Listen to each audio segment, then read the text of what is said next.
Currency swap అంటే ఒక దేశంలో ఉన్నటువంటి కరెన్సీ, అంటే ఫర్ ఎగ్జాంపుల్ ఇండియా కరెన్సీ పక్క దేశాలు, ఇరు దేశాలు, పొరుగు దేశాలు అంటే నైబరింగ్ కంట్రీస్ తో సత్సంబంధాల కోసం డాలర్ డామినేషన్ ని, ఈ గోల్డ్ రిజర్వ్స్ ని ఎక్కువ పెట్టుకోలేనప్పుడు పెట్టుకోవాల్సిన అవసరం లేకుండా చేసుకోవడం కోసం సో మన దేశ కరెన్సీ ఇంకో దేశం కరెన్సీతో ఎక్స్చేంజ్ చేసుకోవడాన్ని కరెన్సీ స్వాప్ అంటారు. ఇది ఆల్రెడీ స్టార్ట్ అయిపోయింది. ఈ ట్రంప్ గారు ఆయన తీసుకున్నటువంటి నిర్ణయాలు టారిఫ్స్ వల్ల కావచ్చు, ట్రేడ్ రిలేటెడ్ డెసిషన్ మేకింగ్ వల్ల కావచ్చు, నాకు తెలిసి డాలర్ ని స్ట్రెంగ్తెన్ చేయడం కోసం అతను తీసుకున్న నిర్ణయాలు మిగతా దేశాలకు అది ఒక లెసన్ అయిపోయింది.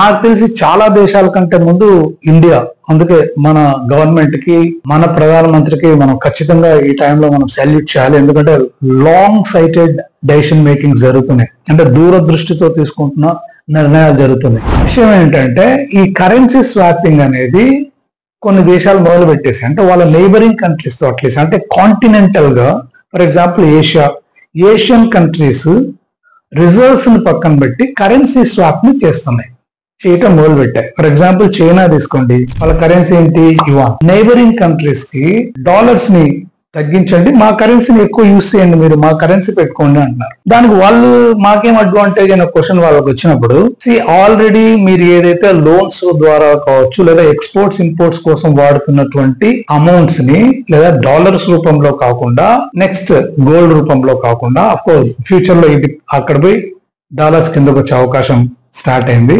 ఈ రెండూ కాకుండా మూడో మెథడ్ ని కరెన్సీ స్వాప్ అంటారు. ఇరు కంట్రీస్ కంటే బోత్ ద కంట్రీస్ లేదా ఏ కాంటినెంట్ లో ఉన్నటువంటి నైబరింగ్ కంట్రీస్ కైనా అడ్వాంటేజ్ ఎక్కువ జరుగుతాయి. సో సరే, నా కరెన్సీ నీకు ఇస్తాను, నీ దగ్గర ఏమన్నంటే నేను కొంటాను, నీ కరెన్సీ కూడా నాకు ఇచ్చి నా దగ్గర ఏమన్నా నువ్వు కొనుక్కోవచ్చు, లేదా నా కరెన్సీ నీ దగ్గర స్టోర్ లో పెట్టుకో, నా దగ్గర ఏమన్నా కొనాల్సి వచ్చి కూడా నా కరెన్సీ నాకే ఇచ్చేసే, అలాగే నీ కరెన్సీ నా దగ్గర పెట్టుకుంటాను, నేను నీ దగ్గర ఏదైనా కొనాల్సి వచ్చి నీ కరెన్సీనే నీకు ఇస్తాను. ఇలా మాట్లాడుకునే ఒప్పందాలు చాలా సింపుల్ గా మీకు అర్థం అవడం కోసం చెప్తున్నాను కరెన్సీ స్వాప్ అంటే ఏంటి.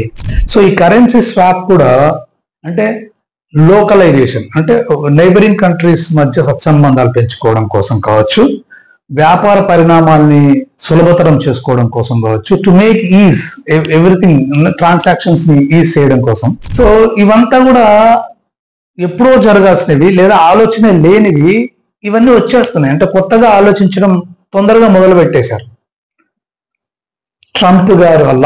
ఇది రాబోయే రోజుల్లో ఎంత తొందరగా లేదా ఎంత దూరంగా ఉండేదో తెలియదు, కానీ ఈయన పెట్టినటువంటి టారిఫ్స్ వల్ల మాత్రం ఆల్మోస్ట్ చాలా కంట్రీస్ ఆల్టర్నేట్ ఆలోచించడం మొదలు పెట్టాయి. అందులో భాగంగా భారతదేశం చాలా ముందే మొదలు పెట్టింది, హెడ్స్ ఆఫ్. సో మిగతా దేశాలు కూడా ఆల్టర్నేట్స్ ని వెతుక్కుంటున్నాయి. మీరు ఈ మధ్య చూస్తున్నట్టు బ్రిక్స్ కరెన్సీ అని కూడా ఒకటి వచ్చేసింది.